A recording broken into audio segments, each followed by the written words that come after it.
செத்துட்டாரு. உயிரே போயிடுச்சு. ஆனா அத வச்சு இந்த மாரி தம்ப்நெயில் கிரியேட் பண்ணி ஆதாயம் தேடுறீங்க பார்த்தீங்களா? வியூஸ் போணும் அப்படின்னு சொல்லிட்டு.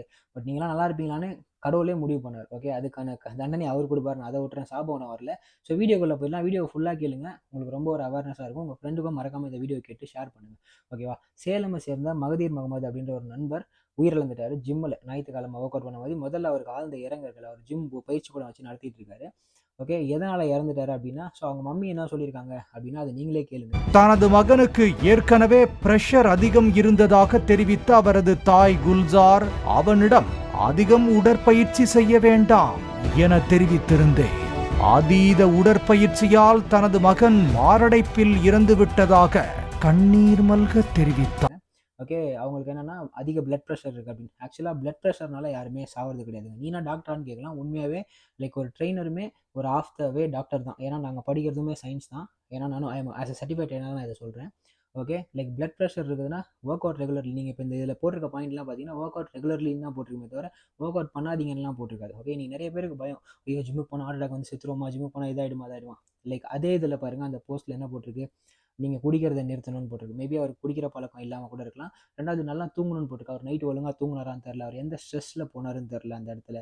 பட் என்ன சாப்பிட்டாருன்னு தெரியல. சாப்பிடுற ஹேபிட்லேருந்து எல்லாமே தெளிவா இருக்கணும். ஓகே. ஸோ உடற்பயிற்சி உடல் ஆரோக்கியத்தை தருமே தவிர, உடற்பயிற்சினால எந்த ஒரு சேதமும் ஏற்படாது. அதுவும் தப்பா ட்ரெய்னிங் பண்ணா இன்ஜூரிஸ் வரதுக்கு வாய்ப்பு இருக்கு. ஓகே.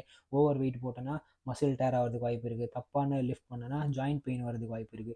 ரொம்ப பெயின் வரும். ஃபீவரிஷா இருக்கும். தூங்குவோமே தவிர, லைக் ரெஸ்ட் எடுத்தா சரியாகுமே தவிர, மற்றபடி உயிர் போகிற அளவுக்கு எந்த ஒரு இதுவும் கிடையாது. இப்பயும் சொல்கிறேன், உடற்பயிற்சி உடலுக்கு ஆரோக்கியமானது. நீங்கள் ஜிம்முக்கு போகிறத நிறுத்தாதீங்க.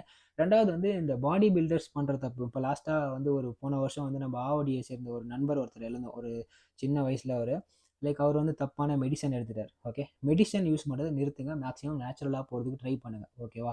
நான் வந்து சப்ளிமெண்ட்ஸ் எடுத்திருக்கேன். ஓகே. கிரியேட்டின் ஈவன் அதை கூட நான் நிறுத்துறேன் வேணும்னா. உணவில் எடுக்கிறதுக்கு அதிகம் கிரியேட்டின் சப்ளிமெண்ட்ஸ், வே ப்ரோட்டீன் இதனால எந்த ஒரு அஃபெக்ட்டும் எனக்கு வரல. அதையும் நான் சஜெக்ட் பண்ணல. உங்களுக்கு வேணா நீங்கள் எடுக்காதீங்க. பட் பர்ஃபார்மன்ஸ் வேணா அதெல்லாம் எடுக்கணும். பட் ஸ்டீராய்டு எடுத்தால் தான் வந்து பாடி பில்டிங்கில் பெருசாக சஸ்டெயின் பண்ண முடியும். ஓகே. அர்னால்டு, பிலிப்பேத் எல்லாமே எடுத்தாங்க. அவங்களாம் நல்லா தான் இருக்காங்க. ரோனி கோலன்லாம் இன்னமும் நல்லா தான் இருக்காங்க. மேபி அவங்க கரெக்டான மெடிசன் எடுத்துருக்கலாம். அவங்கள கரெக்டான ட்ரெயின் பண்ணிக்கலாம். இன்னமும் உயிர் வாழ்ந்துட்டு தான் இருக்காரு அர்னால்டுலாம். ஓகே. தப்பான மெடிசன் நாலேஜ் இல்லாமல் இன்னைக்கு நிறைய ட்ரெயினர்ஸ் தப்பான விஷயங்களை டீச் பண்ணுறதுனால இந்த மாதிரி தப்பான இன்சிடென்ட் நடக்குது. ஒன்று. ஓகே. உடம்பு அழகாகணும். ஏங்க நான் சீரியஸாக சொல்கிறேங்க. இப்போ நான் ஃபிட்டாக தான் இருக்கேன். ஓகே. ஆல்மோஸ்ட் கிரியேட்டின் வந்து இந்த கனடா வந்து ஒரு 15 வாட்டி தான் எடுத்திருக்கேன். இவ்வளோண்டு டப்பா தான் நான் எடுத்துகிட்டு வந்து யூஸ் பண்ணியிருக்கேன். அந்த டப்பா தான் இன்னும் வச்சிருக்கேன். 15 ஸ்கூப் தான் எடுத்திருக்கேன். அவ்வளோதான். மற்றபடி வே ப்ரோட்டீன் நார்மலான சாப்பாடு வச்சே என்னால் இந்த மாதிரி பிசிக் வச்சுக்க முடியுது. நீங்களும் ஒர்க் பண்ணணும். நான் தொடர்ந்து ஒர்க் அவுட் பண்ணுறேன். அதுவும் இல்லாமல் இந்த வருஷம் 365 நாள் தொடர் பயணத்தில் 326 நாள் ஒர்க் அவுட் முடிச்சிருக்கேன். அப்படி ஓவர் ட்ரைனிங் ஞாயிற்றுக்கிழமையும் போய் ஒர்க் அவுட் பண்ணாரு அவரு. அதனால தான் செத்துட்டார். ஓவர் ட்ரைனிங் அப்படின்னா ஏன் நான் செத்துருக்கூடாதா? 2வது ஒரு விஷயம், நான் பண்ணுறதுக்காக உங்களை புஷ் பண்ணக்கூடாதா? My adaptation is totally different. My metabolism different. எல்லாத்தையுமே மாற்ற முடியும். பட் நீங்களும் அதுக்கு ஒர்க் பண்ணால் கண்டிப்பாக மாற்ற முடியும். எல்லாருமே ரெகுலராக ஒரு நாளைக்கு 30 மினிட்ஸ் ஒர்க் அவுட் பண்ணால் தப்பே கிடையாது. ஒர்க் அவுட்னால யாரும் சாவறது கிடையாது. யாரும் பயப்படாதீங்க. 2வது அந்த நண்பர் எதனால் இறந்தாருன்றது நம்ம இன்னும் விசாரிச்சு பார்த்தா தெரியும். திரும்பியும் ஆழ்ந்த இரங்கல்களை நான் தெரிவித்து இந்த வீடியோ முடிக்கிறேன். உடற்பயிற்சினால உடல் ஆரோக்கியம் வருமே தவிர உடற்பயிற்சினால யாருமே சாவ போகிறது கிடையாது. So please be aware your self. Work out பண்ணுங்கள். ஃபிட்டாக இருங்க. அளவாக சாப்பிடுங்க. பேட் ஹேபிட்ஸ் எல்லாம் நிறுத்துங்க. இந்த வீடியோ உங்களுக்கு பிரோஜனமாக இருக்கும்னு நினைக்கிறேன். எதனா டவுட் இருந்தால் கமெண்ட்டில் போடுங்க. ஸோ உங்களோட நண்பர் ஜிம்முக்கு போகிறதுக்கு பயந்துட்டு இருந்தாங்க அப்படின்னா இந்த ஒரு இஷ்யூனால அவங்களுக்கு வீடியோவை ஷேர் பண்ணுங்கள். ஃபைனலி கோச் மாதிரி fit Tamizha cool. Love you.